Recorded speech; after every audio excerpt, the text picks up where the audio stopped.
Ngayong araw po ang huling araw ng long holiday na weekend. Kaya naman inaasahan ang dagsa ng pasahero pabalik po dito sa Metro Manila. Kaya naman alamin natin ang sitwasyon sa mga terminal ng bus sa ulat ni Vel Custodio.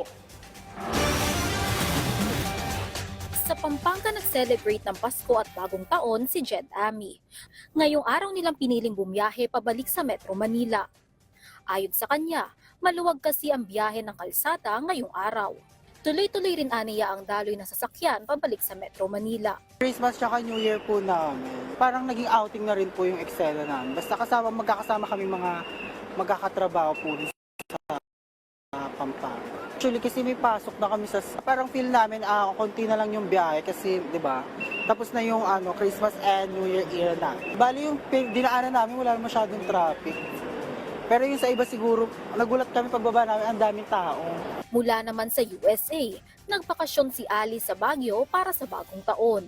Before New Year, so nanggaling ako sa United States, so diretsong Baguio.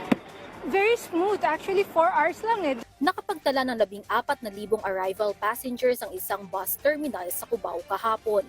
Kabilang dito ang mga biyaheng galing Baguio, Lingayen, Olongapo at San Fernando. Ngayong huling araw ng weekend, inaasahan namang papalo sa 18,000 hanggang 20,000 ang darating na pasahero sa bus terminal sa Cubao. Ayon sa terminal master, basta napuno ang bus, aalis na agad ito at wala ng partikular na sinusunod na interval. Sapat rin aniya ang dami ng bus para silbihan ang dagsa ng pasahero. Lahat ng probinsya namin tumatawag sa akin na magpadala kami ng bus doon. Lahat naman bumabalik sa amin, binabato naman po namin. Lahat ng special permit, gumana naman po. At kayang-kaya po natin yan na makakot ang pasahero natin. Fully booked na rin ang ilang biyahe, kabilang ang mga biyaheng Baguio, Lingayen at Olongapo.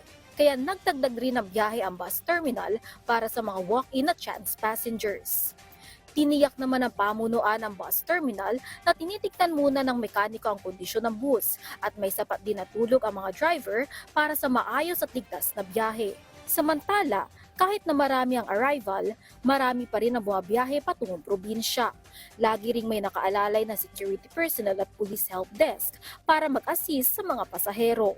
Vel Custodio para sa Pambansang TV sa Bagong Pilipinas.